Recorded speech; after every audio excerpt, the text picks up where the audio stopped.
On this episode of AV Week, getting help outside your geographic area, what it takes to pull off major projection mapping projects, and when to keep secrets and when to not sign an NDA. All that and more. Next on AV Week. The network for the AV industry. What are you listening to? This is AV. This is AVNation. This is AVNation. This is AV Week, episode 366, recorded Friday, August 31st, 2018. Don't hurry. Support for AVNation is brought to you by Sure, because every voice matters. And by Extron Electronics. This is AV Week, your weekly wrap-up of audio-visual news and information. My name is Tim Albright. I am your host. With us to talk about the news and information we have gathered this week. One of the nicest and one of my gentlemen I know, and one of my mentors in business and AV. His name is Brock McGinnis, and he is with Westbury National. Welcome, sir. Thanks for having me back, Tim. Always a pleasure to be on AV Week. Absolutely, sir. Appreciate your time. Also with us is Big Nate Schneider. He is a AV professional in his own right, but he also has a very fabulous podcast on AV of his own. Welcome, sir. Thank you for having me, Tim. Look forward to talking shop today. Absolutely. Nate's podcast is AV Shop Talk, so that was very nice. Also with us, gentlemen, it was very nice. Yeah, very. You get that right now. Gentlemen, I'm going to be spending a little bit of time with next week. His name is Dennis Holzer, and he is from Powerhouse. Welcome, sir. Hey, nice to be here. Thanks for having me back. Absolutely. All right, guys. So kicking off here, an article that we had actually from Commercial Integrator, talking about getting help from outside of your network. How about that? Outside of your area. It's written by John Sormer, and John talks about a number of different ways you can get help, outside of your area. But one of the things that I want to talk about, and Brock, I want to start with you on this, is defining success, right? Defining the success criteria of a subcontractor, which is kind of what we're talking about, is making sure that expectations are written down, whether that's contract and depending on how big your business is and how you guys want to do it. But, making sure that the expectations are written down and, they fulfill it and you fulfill it. Westbury has kind of been on both sides of this. So how do you guys make sure that both sides are happy once the project is done? Dealing with a subcontractor is identical to dealing with a client. You have to have a scope of work and a defined set of technical expectations. And, the same kind of document that a consultant might write for a tendered bid project in terms of technical expectations, or we might agree with a client in terms of exact scope of work and who's doing what and when and where and how and why, is what we use with a subcontractor. And when we act as subcontractors for other companies in the Toronto and actually across Canada, we expect exactly the same thing. We don't want a bill of materials and a set of plans. We want to know where our work starts and where it stops, where the prime contractor's work starts and stops, and exactly what's expected of us. And if everybody goes into a relationship knowing what is expected of you, it makes that relationship a lot easier to manage. Well, let me ask this because you said using a subcontractor is a lot like your relationship with your client. How then do you handle what will inevitably come down the pipeline? Not every project, but a lot of projects have change orders, right? Is that Yes. the same kind of process then when it comes to the sub? Exactly the same process. The client makes a change, and if they were giving it to us as a prime contractor, we're going to adjust the bill of materials and the labor requirements and potentially the time for completion. We have to go through the same process with a subcontractor. And typically, when we use subs, we're on a fixed price basis, defined scope of work, defined bill of materials, defined execution process, and a defined price. And so if it's going to take them more time, we need to be paying them more money. All right. Nate, same kind of question here is how do you guys work around it and work them into your projects and getting them on site? Yeah, I liked what Brock said. I agree 100%. It's, the scope of work, having a clearly defined expectation of what you expect. And I think he also hit on relationship too. I think, the project managers that are down in the trenches and on site and kind of overseeing the project, I think they have to have maybe slightly different mindset when they're working with full-time employees compared to, a contractor. And I think it's just a different relationship to manage. And, I guess if a project manager is used to working with a full-time crew all the time, and then all of a sudden they hire a contractor for the first time, there's definitely new things to think about. It's just a different type of relationship to manage. I think that's probably the best way I would describe it, just from my experiences in the past. And sometimes you might have to do different things to hold people accountable for what they agreed to, or there can be gray lines at times. And unlike, you're on a job site and it's the 11th hour, it's not quite all buttoned up. A full-time employee is probably motivated to get that done, whereas a contractor may or may not be. And I think it goes back to the scope of work and the relationship, and everybody understands, what the goal is. But I think it goes really to the project manager. It falls kind of on their shoulders to wrap their head around. Yeah. Dennis, Powerhouse Alliance, Dennis is the head of, is a nationwide group of folks. You guys have dealers connected all over the country. Is this something that you guys can help, connect, folks in Boise, Idaho with somebody in St. Louis? Absolutely. It's one of our big jobs that we are doing, because we have, specifically in the builder business now, where you have a builder who, you go back several years, didn't want to be involved in the electronics aspect of any building. Now, all of a sudden, because compression has hit them too in the profitability side, now, they're more, willing to listen. I think the one, we look at this, obviously, because of what we do, we're on the flip side. We're more on the product and the training side from Nate and Brock. And, one of the biggest dilemmas we find consistently is there is a defined project. There's a defined materials. Yeah, there's defined labor, and there's a defined cost to get a product done. The biggest problem we find is that if you take 10 installers to get from A to Z, they may do it 5 or 6 different ways. And that's where we run into the biggest problem helping installers, because they say we got to get from here to here. And we look at some of the things, and when they're on a fixed labor or they're on a fixed cost, I hate to say it, but sometimes they want to, cut costs in their own way, the way they get from A to Z.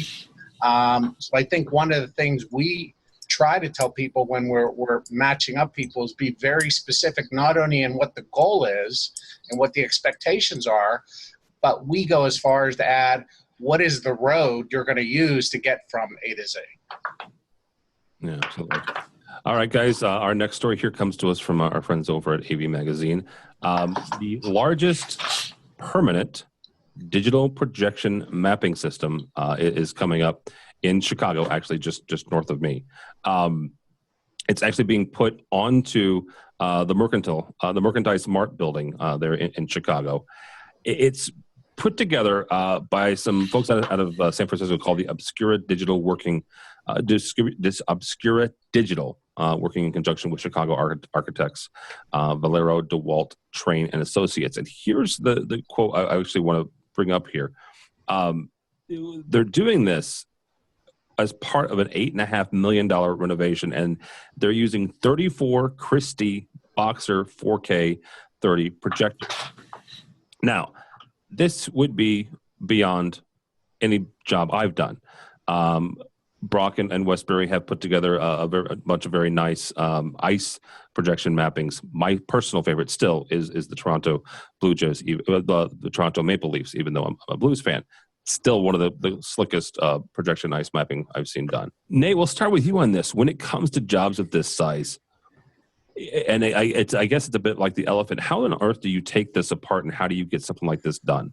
How I would do it. So I've been a designer for a long time. I've never, done a system exactly like this, doing projector mapping per se.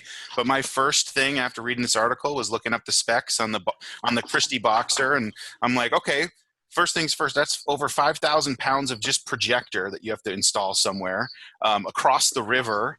So they've obviously got to lease space across the hall. So I guess that's the first thing I'd look at is what space do you have to look at to do this install? How do you pull this thing off? And power requirements, and I go down the typical design type of mentality to pull this off. The other big thing is service, because this is going to have a huge impact, for people that are walking down the Riverwalk in Chicago and they're projecting across this river. It's also going to be a huge opportunity to see a blue screen of death if things go wrong. So, I would be heavily focused on the maintenance of a permanent install like this and making sure all 6 of those bulbs are replaced well before they get close to dying, and having staff nearby that can service it as needed to make sure. And I think they talked about it would be running not 7 days a week, but like 4 days a week or something like that. So it would be turned over every week for routine maintenance. So I think those are the things that I would think about. That makes a whole lot of sense. Dennis, from your standpoint, how do you get manufacturers? This project used Christie, but there's other manufacturers as well that could have been used in this project. How do you get manufacturers on board to help in not just the design, but also the installation and as Nate said, some of the maintenance?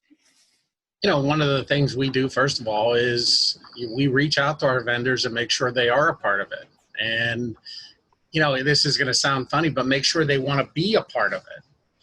Just as he said, there are some guys who might look at this and say, well, this could be either a great thing or, man, this could look like a disaster if something goes wrong. Any maintenance issues, in this thing. So, the first thing we do, as I said, we reach out to our manufacturers. We ask if they want to be part of it. I'm a stickler on things like this.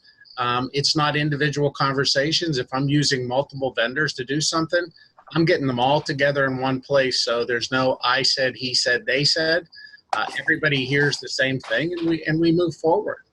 And again, I'm tougher than most on this, but I'm not moving forward until I feel very comfortable that we're all on the same page. All right, Mr. McInnes, we'll end with this conversation with you again, because Brock's one of the folks I pick his brain when it comes to projection mapping.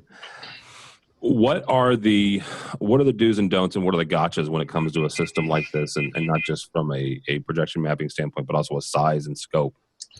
Don't hurry. There's a tremendous amount of planning that needs to go into it from both the content perspective and from the technical execution perspective. Generally, Dennis, it's if you're talking about $3 million worth of projectors, it's not all that difficult to get the manufacturer involved. They're typically quite excited about that. But this is it's a complex job, and one of the things that somebody has had to do is calculate the amount of light that is required in order to cover that apparent 2.5 acres.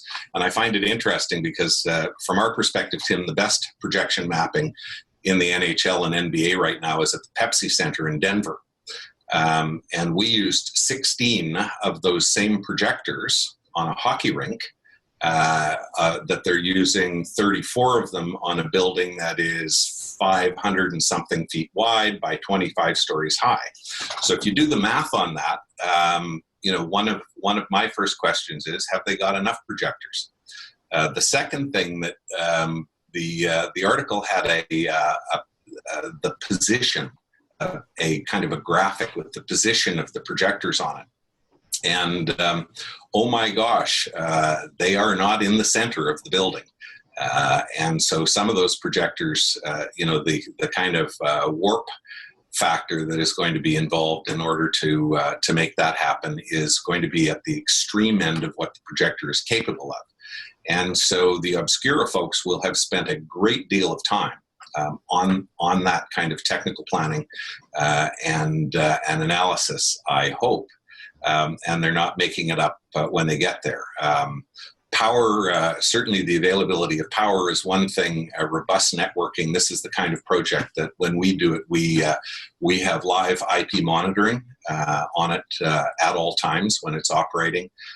We are monitoring and able to monitor the back end of the equipment so that we can make adjustments on the fly as required, or have the kind of diagnostics if something does go wrong. We were involved supplying Christie projectors to the Canadian Parliament buildings, which are only about 80 feet narrower than the merchandise mart, because when they said they were going to be the largest in the world, I actually went and checked. And it's a complicated thing, and it involves live operators, and it's not for the faint of heart. We've seen an awful lot of companies think that they can do this. Companies like Christie Digital have added software programs for the blending. They're Mirage, and we think those programs are great, but they are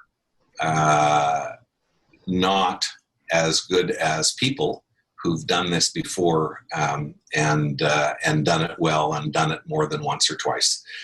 So this is going to be an interesting project. I would love to be there for the opening. We just lit up some buildings in a smaller city in Ontario called Cambridge. To great extent, we had to build an outdoor structure. This is something that will operate through the Canadian winter. It is completely unmanned or unpersoned, and runs automatically, and runs I think it's maybe just weekends in the winter, but lights up the front of a 150-year-old library building, and it's very cool. And there's audio that goes with it. We have wireless audio through a big town square, and I certainly know the amount of time that our folks spent planning that before it was executed, and the huge hardware, the cooling and heating in the winter, and air handling, and all of the factors that go into something like this. Magnificent opportunity for someone in the AV industry to be involved with a project of this magnitude, and those folks, good on them. They're going to have a good time. Well, I actually want to pick your brain one more time about logistics of doing an outdoor system like this, because you mentioned the map that's on the article that'll be on the site. You can take a look at it. But it's across the street, right? Not to be silly. It's almost obvious that it's across the street, but it's across the street in downtown Chicago, where traffic happens and things of that nature. What else do you guys have to do when it comes to a system like this, where you are projection mapping onto a building? Mm-hmm. Who do you have to kind of coordinate with to make sure that the signal isn't interrupted? Well, we're not worried about the signal. The players will be right there. There would be a lot of municipal permissions that maybe not signal are required. Yeah, I'm sorry, I should have said signal, but the beam, the light from the projector, that's not interrupted, I guess. Drone shadow puppets. Yes, we can't control the helicopters, but I'm sure that the positioning was quite carefully chosen. That trucks aren't in the way. They're not. Nothing is going to be driving by, and if it is, it's only for a moment. And who knows? Maybe somebody clever will come up with a way of interrupting that beam and getting themselves in the newspaper. But generally, no, that's not the consideration. Is the projector going to work? Is there power? Is there content? Is there network? And will it be too distracting to traffic? Because that is certainly, we have some regulations here about where people can be distracted and where they can't. You don't necessarily want drivers looking at the building as they're driving down the street adjacent to it. That can be counterproductive from a whole bunch of different ways. Yeah, absolutely. All right, guys, last story here comes to us from SCN and AV Network, and it comes to us from a familiar source here at AVNation. Bradford Ben writes about loose lip thinking ships, and what he's talking about is his propensity for NDAs. Quote, unquote, I prefer that NDAs be signed by all parties involved, even if it's company-wide. The main reason is that I feel that if it helps all the people understand the seriousness of the agreement. If everyone does not understand the requirements, how can the conditions be met? Bradford also goes on to talk about how you should not assume that on the other end, in other words, the other parties or the other companies signing the NDA, that they know of the NDA, or they know what they're talking about. And really, there's a couple different things. Bradford works for a significant company, a Fortune 100 company, and they're in the process of, they do things constantly that require not necessarily secrecy, but make sure that everybody understands that this is not for public knowledge yet. Dennis, I'm going to start with you on this because this is not something that you're unfamiliar with being where you are. How do you make sure that everybody, not only within Powerhouse Alliance, but also some of your dealers, making sure that they are on the same page as making sure that, this is not for public consumption until such and such date? So, it's a real interesting topic for me, starting with both of my daughters are lawyers. Oh, well, there you go. So I am typically schooled and hear from them both that, Dad, you're not a lawyer. But, the one thing, I think we've gotten too open with this and making people sign everywhere. One of the things I often get, Tim, is where a company comes to me and asks me to sign it because they want to show me a product that they're working on. And the problem is most of those agreements, some of the companies right now are getting bold enough, which I will not sign, where they're asking for 3 to 5 years. And, my point is that I'll give you 6 months. But the way technology moves, they have a product that they feel today is going to be something different than other people have. It is so open-ended because if somebody comes out with that, if I sign one for hypothetically in 6 months and another vendor comes out with something like that in 3 months, I potentially could be sued for giving up information, even though I may never have spoken to that company. So I think we're getting too broad with these things, and I think there is a place for them, but they have to be well-defined, just like our opening topic here. If it does require this, then there needs to be a starting point, a finishing point, and the highway of which you get from A to Z needs to be written down. They're all, I just, and I'll say the company, but I did one with Sony not too long ago. It was so broad that I laughed at the lawyer and I said it encompasses the world. And I would not sign it. And, this took about 3 weeks. That went from 9 pages ultimately went down to a page and a half. So I think we're getting carried away with what we're doing here. I think there is a need at times for it, but it has to be a lot more specific and targeted than the ones they're really putting out right now. Mr. McInnes, when it comes to NDAs and making sure that not only with your clients, but also sometimes manufacturers approach integrators and ask them to take a look at products and give feedback. Does that make sense for integrators to be able to kind of have a sneak peek at what's coming down the pipeline? Yeah, we don't care. About a manufacturer's NDA, it's really what they're typically looking for is some feedback on cost and performance, and they're doing a little clever pre-marketing, and making you feel part of a special club by giving you a sneak peek. But we're signing NDAs with clients every day. The people at XYZ Corp, they don't want us talking about anything that we learn in the course of executing their project. And of course, in the government world, there are things that are more serious than NDAs. We have scenarios where only certain people in the company can access data. That data is not stored on our regular system. It's not stored in Dropbox where we normally store things. It's stored someplace else. Only certain people have passwords and have the secret level clearances.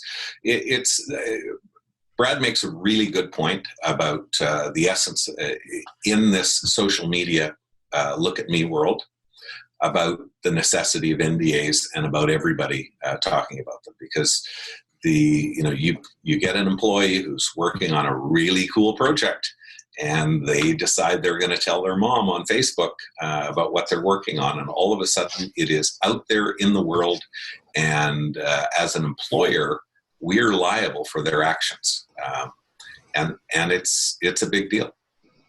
Well, real quickly before we get to Nate on this, you said that there are clients that are asking you to sign NDAs. Is that before you ever get the project, even when you're bidding on it, or is it something? Correct. Okay. Wow. Yeah. Okay. We can't say that we're bidding on it. Wow. especially companies that, that might be fruit shaped or, but they don't want anybody to know anything about what they're doing. Part of which because it impacts competitive advantage, part of which it impacts the stock market, and they can't be perceived to be conveying insider information to parties or another. So they're not just disclosure. There are certain actions. If we know about some big thing that's happening, and that might compel us to go out and buy some stock in that company, we are insider trading at that point, and have signed off in writing that is the case. So information not available to the public. It's a big deal, and social media has made it instantaneous and irreparable. You can't take those things back. I'd seen a note on on Twitter today from a friend in the industry that said, think very carefully before unfriending somebody on Facebook, because it's one of those things in life that you can never take back or fix. No, absolutely. And in business. Nate, they have go ahead. No, go ahead. I think they have like a mute feature now where you can just like mute someone on Facebook for a couple days, and they'll eventually come back if you get frustrated with their political views. You can do it longer than a couple of days. Not that I would know that. Yeah. Nate, actually, Brock brings up a good point about social media. How do you keep that then? Is it something where you just have a real good, an old boss of mine used to call it a come to Jesus meeting, where you say, look, look, guys and gals, this is what's happening when we're on this site. We're either going to confiscate your phones or this, and how do you keep it when you've got, a team working on a project? Yeah, I guess I'd have to think hypothetically. It's not a situation I've been in recently where I've had to think about that with an NDA, but I've heard stories from people that work. Well, it's not so much NDA, but more security when they're working in certain places in the Middle East. But I think it comes down to what the purpose of the NDA is, and I think Brock and Dennis kind of touched on that. Where is this like a marketing thing to build hype, or is this to make people feel like they're part of a special club, or is there something more? Is it like a security thing? Or I don't know. There could be different reasons for it. I guess I would ask a question to you, Tim. When you got flown out, or you flew out to Virginia for the AVIXA unveiling, did they make you sign an NDA, or was that a different type of legal document? Because I know a whole bunch of people flew down, and then it was like 6 p.m. on a Tuesday that you could officially talk about the news after their press conference. Was that an NDA, or was that something different? So I'll go through it as much as I can, and actually Brock was there as well, so I'll pick on him too. We didn't know. We had no clue. We had zero clue as to what it was about. And I believe that the NDA has expired, so I can talk about this now. But they simply asked us if we were available, right, on a certain date. It was actually almost a year ago now, because it was the week after CEDIA.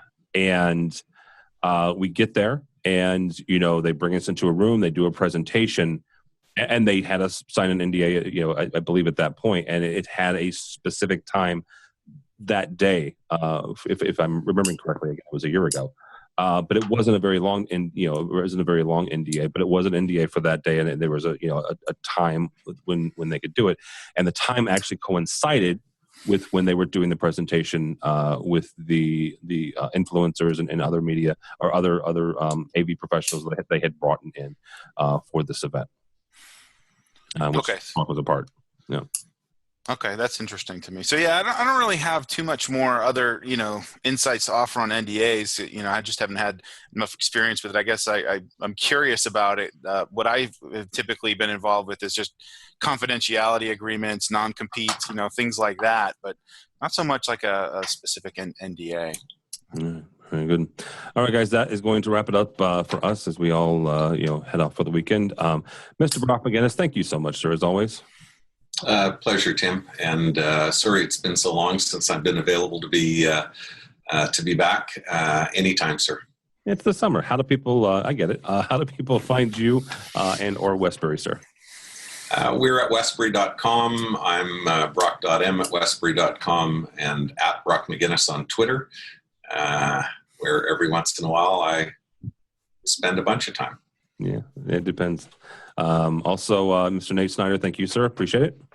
Yeah, thanks for having me, Tim. It's been fun talking with you. People can look me up. I do a monthly podcast called AV Shop Talk, and I share my thoughts on AV technology and sometimes have interesting guests on. And lately, not so many guests, mostly just me coming up with interesting things to say. But love talking with people, meeting people in the industry, networking. And it's a fun and exciting industry to be part of. Yeah, it's something else that Nate does that's pretty cool. That anytime he goes to Infocom, he'll do and he'll interview folks. When he's out and about, and that's usually one of my favorite ones to listen to. So check it out. Also, Mr. Dennis Holzer from Powerhouse Alliance. Thank you, sir. My pleasure. Thanks for having me back. I can be got at dholzer@powerhousealliance.com. Certainly, the group can be got at powerhousealliance.com. And Tim, I guess I'll see you next week as we head into CEDIA for a week worth of what they're saying is new technology. Yeah, it's going to stink. It's in San Diego, and it is really rough. The weather is going to be tough, so Terrible. I feel your pain, and we're all going to have to put up with it. You know what? As much hoo-ha, different things that we go to around the country and around the world. This has been the last year it was in San Diego. This year it's in San Diego. I don't believe it's in San Diego again next year. So Denver.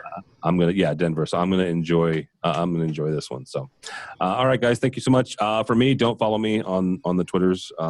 Because the Bears season is not quite over yet, but it's close. NFL hasn't even started yet, and I recognize that. But still, go Bears. Go by the website, though. Yeah, whatever. Go by the website, AVNation.tv. That's AVNation.tv. You'll find this program and a host of others. Dennis mentioned it. We will be at CEDIA 2018 from the 6th through the 8th of September, bringing you all the stuff from the show floor there. Also, check out our other weekly news program that Matt Scott does, talking about the residential market. Also, while you're there, we have a new webinar coming up about meeting room technology with Victoria Ferrari, Mike Shin, and Ernie Beck coming up at the end of September. So check that out as well. While you're there, please check out our underwriter section. These are the folks who help us financially and help support us to help us go to CEDIA and all the other shows that we do. So check that out, all that and more at AVNation.tv, AVNation.tv. Thanks so much for listening. Thank you so much for watching. That's all the time we have for AV Week.